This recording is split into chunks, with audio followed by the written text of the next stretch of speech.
प्रसिद्ध दार्शनिक सुकरात के पास एक बार दूसरों की निंदा में रस लेने वाला एक ईर्ष्यालु व्यक्ति आया और बोला, मैंने आपके दोस्त के बारे में बहुत कुछ सुना है।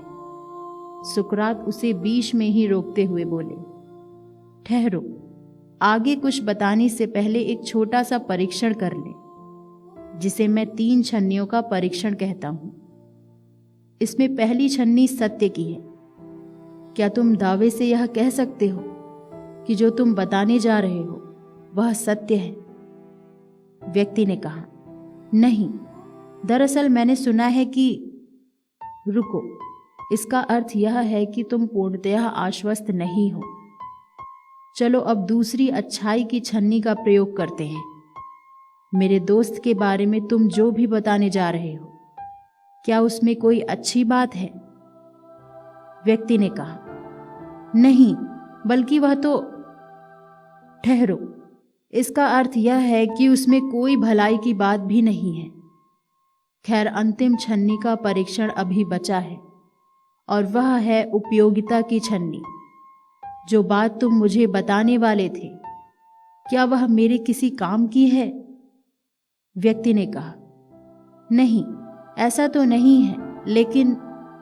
सुकरात बोले, बस हो गया। जो बात ना तो सत्य है, ना ही अच्छी है और ना ही मेरे भलाई की है, तो मैं उसे जानकर अपना कीमती समय और सुकून क्यों नष्ट करूं? बड़ा रस आता है किसी की निंदा करने में। मनोवैज्ञानिक कहते हैं कि अगर आपके मित्र जो आपके संबंध में पीठ पीछे कहते हैं, उस सब का आपको पता चल जाए, तो दुनिया में एक भी मित्र खोजना मुश्किल है।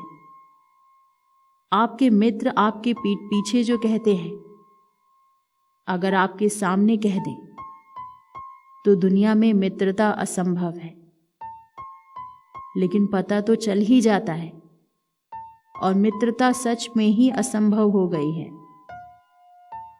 मित्र होना मुश्किल है। जो आदमी भी निंदा में रस लेता है, उसका इस जगत में कोई भी मित्र नहीं हो सकता।